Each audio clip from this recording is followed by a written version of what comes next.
I'm Big Dipper and we're in my hometown of Chicago at US Cellular Field where the White Sox play. I've lived here for 30 years and I still find new things to be excited about in this city. We're gonna be looking at Halsted Street from all the way south as it works its way north in the city. It's a street that cuts through tons of different neighborhoods that have their own cultural identity. And we're gonna be talking to people who live in these different pockets to see how they interact with one another. This is Streets by Vice. In this episode of Streets by Vice, we traveled the length of Halsted Street.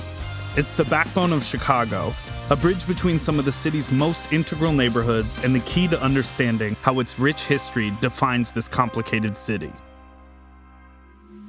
Halsted Street has been a major throughway in Chicago since the city became a national industrial hub. As the city's economy flourished in the early 1900s, it attracted a lot of new immigrants. Halsted cuts right through Bridgeport, the neighborhood where many of the city's early newcomers settled. The Irish first came to the neighborhood, built the Michigan Canal, and were followed by people from all over Europe looking for industry work. Bridgeport became one of the most diverse areas in the city. Over the past few years, Bridgeport has been attracting a more artistic community. But while it's changing quickly, Ed Marzuski, who runs a bar, microbrewery, art gallery, and 2 local magazines in the neighborhood, attests that it's still a microcosm of Chicago. So what's the most charming thing about this neighborhood to you? The most charming thing are the people, of course. I appreciate the people who live here, from the young gangbanger to grandpa, racist grandpa, to everyone in between. So the thing about living in America is that you're one of the immigrants that come here. You're the most loathed. You hang out for a while, you get some stock in the neighborhood or whatever, you maintain a presence, you develop businesses for your communities. All these things happen here. In the mid-2000s, I was interviewed about Bridgeport from the New York Times, and I mentioned, yeah, Bridgeport's the community of the future if the future is the apocalypse. So when it was the apocalypse, it had that kind of vibe of being a really rough, it was really one of those neighborhoods that if you're a person of color, you would never come here after dark or you'd be chased out. When they talk about the segregation of Chicago, people talk about how the 2 highways that wrap around this neighborhood were created to keep the other out. This is Halsted and 33rd. There's the dividing line of Halsted. There's the good side and bad side of Halsted, historically. So the east side of Halsted is where good Bridgeport is. If you and I were right here, is there any traffic? So right now, we would be on both sides of Bridgeport. So kids on the east side said, never go past Halsted or we'll kick your butt. This is the bad side. Bad side? Good side. Let's go back to the good side. Sorry about that. But as you know, from being from Chicago, this is one of the most ethnically diverse neighborhoods in the city of Chicago now. We're going to Maria's. Yeah, Maria's is our family's bar. So Maria's my mother. It's named after her. It's very interesting that a place like this is here in Bridgeport because it's mostly been these shot and beer joints. Right. So. And you do what? Fancy mixed drinks too? Yeah, maybe you'd think it was a yuppie bar. But. Do you have a mixologist on staff? We're just bartenders there. We don't use that type of crap. Yeah, it's not pretentious at all. Yeah, this is Maria. Lovely to meet you. Nice to meet you. Has the client, like the customers, changed with the neighborhood over time? A lot changed, yes, it is. Before, Bridgeport, you can communicate certain people, but now it doesn't matter. When I used to argument with the customer, don't look at a face and the skin. Look at it in the person in the heart. I think people are kind of moving here just for the sake of it being affordable. And also there's just a lot of opportunity to live in a quiet neighborhood, open up a small business. So I look at Bridgeport and just call it the community of the future. And you can determine whatever your future is on your own.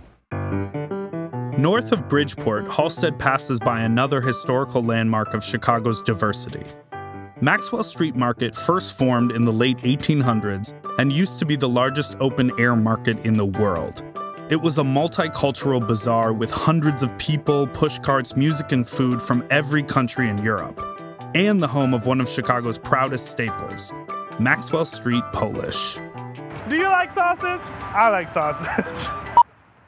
I'm standing outside of Jim's Original, which has been around since 1939, a Chicago staple for sausage. So I'm gonna go eat some sausage. Work a little before they get it. Yeah, there you go. The Maxwell Street style is a secret blend of sausage served with grilled onions and mustard.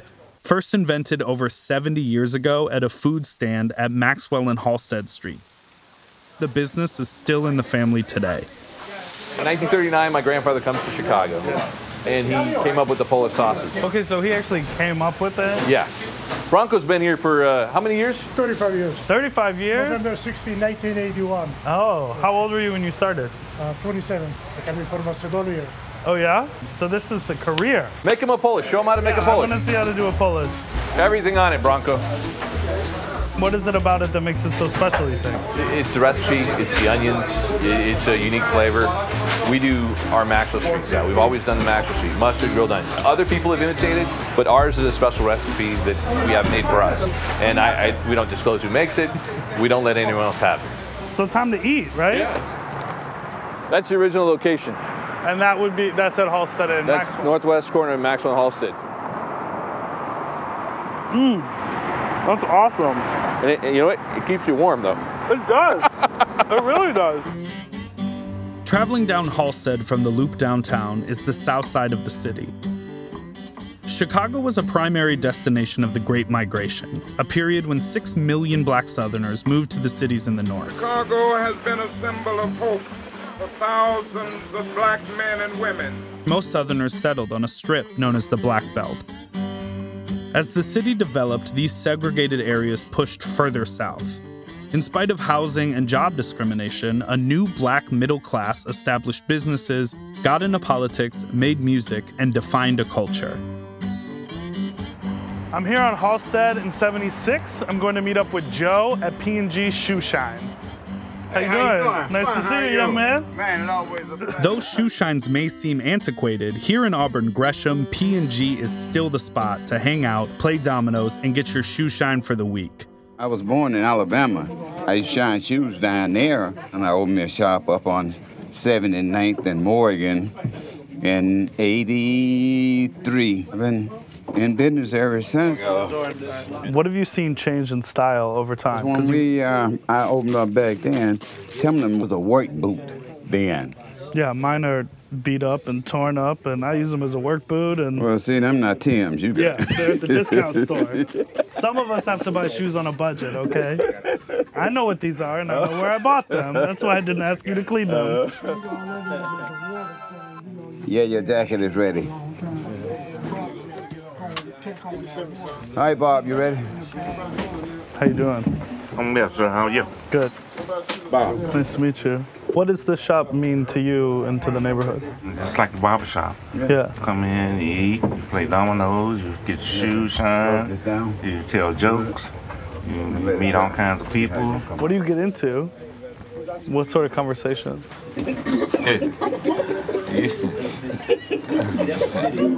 I mean, what comes up comes out. Right, okay. And how have you seen the neighborhood change? Oh, God. It's a whole different breed of young peoples now, you know. It was yes, sir, no, sir back then. Now it's, you know, whatever. But they still come here. Yeah. And they still giving me respect. So this shop makes you proud, huh? Oh, yes, it does. Mm-hmm. Yeah. Ain't you gonna do something? Huh? Ain't you supposed to do something? Oh, I'm sorry, boy. What's that? And let them know that they done. Come on. Chicago was pivotal in the development of jazz, blues, and house music. That soulful lineage is present in a lot of Chicago hip-hop, and you can hear it in the work of Chance the Rapper and Vic Mensa, who both come from a collective of young artists called Save Money. These artists are on the brink of major success and call a studio just off Halsted Street their home base. So I'm here just off Halsted Street. I'm going to LPZ Studio to meet up with Joey Perp and some of the Save Money crew. What's up? Yeah, what's good, bro? How you doing? How you feeling, man? Give me the pitch on Save Money. We're like a group of individuals that just think differently and we're artists, so our art is different. Music to play? You want to start playing shit that's all original production? Yeah, play. So you do production too? No. I mean, I'm Knox right here, Knox Fortune and Thelonious. They're the two producers I work with most frequently. So I'm involved in the production process as far as input, but the production is in their hands. Take two. Save money, Army, Navy, fucking. So do you think that what you make music about and your creative process would be different if you lived in a different city? Totally, definitely. Who you are is greatly shaped by your environment. That shit tragic. Yeah, that shit crazy. That shit happens. Man, that's that day. You got a problem. This is like fire. I'm better than everyone. It's just a secret. Yeah. Let's talk about geography. What's your relationship like to the whole of the city? You know, because we're basically going up and down Halsted Street. Yeah. A lot of my life has been off of Halsted.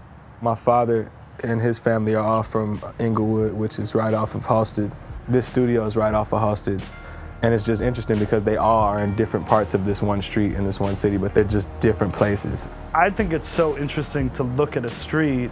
You can be in Boys Town, you can be in Lincoln Park. Yeah. You know, it changes so drastically. Yeah, and it's cool because it should, but someone shouldn't have the short end of the stick economically. When the change is, as you go south on Halsted, the amount of money that someone makes or has declines, that's where it's a problem. So there's like a very obvious changing face if you ride the bus. Yeah, extremely obvious. Way far south where Halsted hits the city limits, there's a housing project called Altgeld Gardens, where Obama worked as a young community organizer. In the media, Chicago's South Side has been synonymous with gun violence and poverty. Chicago, a city which is wonderful. I couldn't be prouder of my city. Every week, there's a story about a young person getting shot. But the story here is a bit different. Altgeld is surrounded by a slew of factories, dumps, and polluted waterways, which became the cause of an environmental justice movement that they are still fighting for today. I'm here just off Halsted, a few blocks from the southern border of Chicago at Altgeld Gardens, which is one of the oldest and most isolated public housing projects in the city. This place used to have a thriving community, but due to so much neglect over time, it has deteriorated to one of the most impoverished neighborhoods in Chicago. And this is what the gardens used to look like back in the 80s. Oh, wow. Flowers everywhere. Mm-hmm. Everybody almost like that. Cheryl Johnson runs People for Community Recovery, an organization started by her mother in the 80s that first spoke out against the dangers of their toxic surroundings. So, yes. You riding with me? Yeah. I'm gonna get the VIP tour. We used to have a stage here, the Jackson 5. Yes. The OJs, the Earth, Wind, and Fire. All the folks came out when they was first starting out. So these names are? People in the community generally that die from some kind of health-related issues. And that is sort of directly related to the idea of the pollution and the contamination. Well, you know what? Anecdotally, we can say that, but when you look at a pattern where majority of the people in your community die from cancer, then you have to realize that it comes from where we live at. When my mother started 30 years ago, she made that connection when she found out that our area had the high incidence of cancer than any other area in the city. And she was like, why? Because we got documented landfills in this area. Wow. But nobody wanted to do an epidemiological study to make it definitive. Why specifically this area if they knew it was contaminated, a liquid landfill? Why were they like, oh, let's put our veterans here? I think that to what the knowledge base was back then, it was more because of where land was available. See, we put stuff out and we tested 50 years later after it killed 1 million people. We don't test it before. Right. You know, and that's one of the biggest problems that we have in this country, in this world, really. We need to learn from what we have done in the past. We need to try to come up with solutions to try to clean it up. Because if we could clean up Southeast Chicago, we could clean up anywhere in this world. How do you stay persistent? Do you find it overwhelming? Yes, it's overwhelming a whole lot of times. It's just something that just keeps me here. I enjoy interacting with people. I enjoy talking to young people like you because you are my future. But if I don't educate you about how society treats me, then it's not going to make you a better person. Me and you breathe the same air. Right. We drink the same water. Driving north on Halsted, the old Union stockyards where the meatpacking industry operated stretched over a square mile. As the center of industry, Chicago was once the national meatpacking mecca for much of the 20th century. At its height, 40,000 people worked in the stockyards, and the conditions of industrial chaos define part of the country's labor history.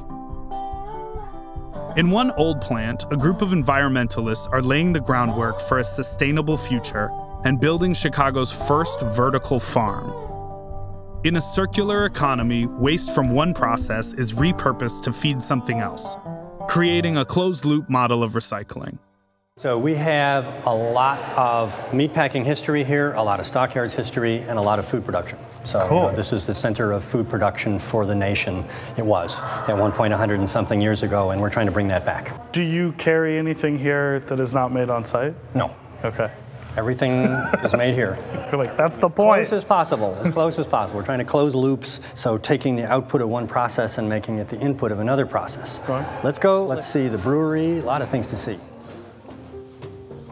You know, Chicago is the heart of the 8-hour day. That's where it came, this is where it came from. And so you had the meat packers who were clamping down on the employees, and it was the butchers that pushed for the 8-hour day.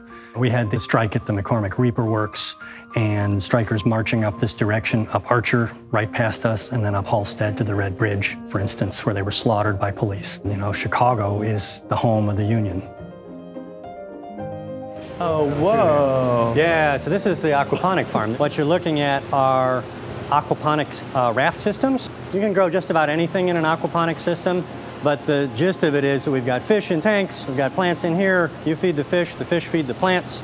It's a closed loop. It's one of many closed loop systems. Yeah. Everything is about that process of taking waste from one place to another. There's really nobody that's combining the farming with the industrial reuse like we are. This is, you know, the funny thing about the plant is that there's nothing new here, but all of these elements have never been combined. Nice to see you. How's it going? Good, good. We're bringing in wheat and rye from a local farm, organic, locally grown. We mill it into flour, naturally leaven it, and bake in an all wood-fired oven. Closed loop. Closed loop. This is a model where I own the building outright. There's no bank loan. You know, we're doing this in a slow way so that we're not subject to the usual rules. You know, in this model, we do it for the long haul.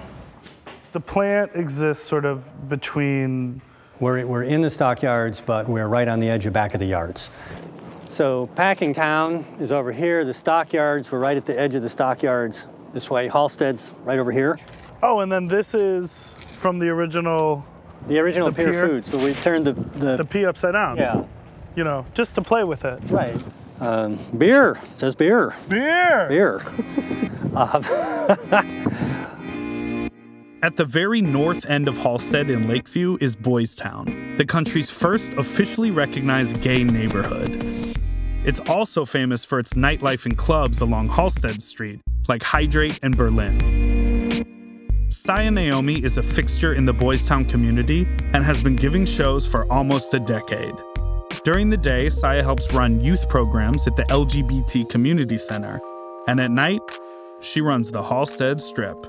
When did you move to Chicago? I moved from Milwaukee at 19 years old. I was graduating high school. I graduated 5 days later. I moved to Chicago. When I was 17 years old, my friend's mom was like, we're gonna go to Chicago for the Pride Fest parade. And I said, ooh, I wanna go too. Jumped in the car, and then the parade's going, and that float, the baton float, went through. One of my friends that I was with was like, oh, those are transsexuals. And I was like, what? Like, mind blown. And I said, oh, bitch, I need to get into this gig.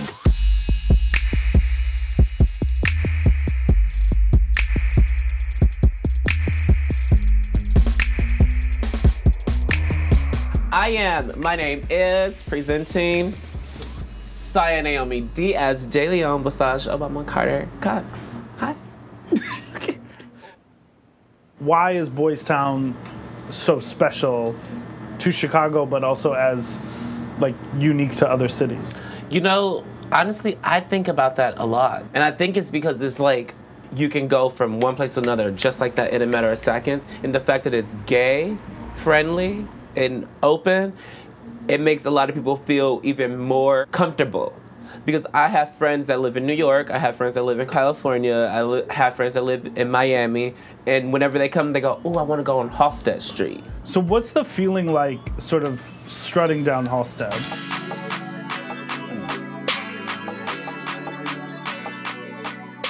When I'm walking down Halsted, I cannot be touched. I feel really loved.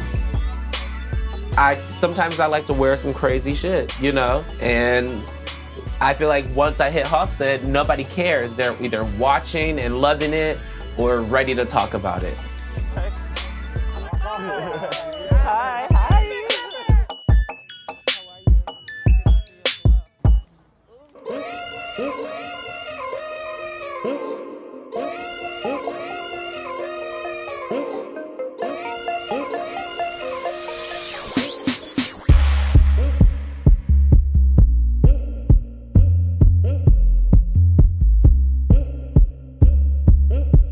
Chicago is a city of distinct worlds, each with their own energy and their own struggle, and Halsted Street is the central vein of the city. Every time you travel over bridges and under viaducts, you leave one world and enter another. Halsted Street is a microcosm of Chicago, where we see cultures collide and divisions collapse. It's a snapshot of the highs and lows of the city, rich with pride and soul. This is the story of what it means to be Chicago.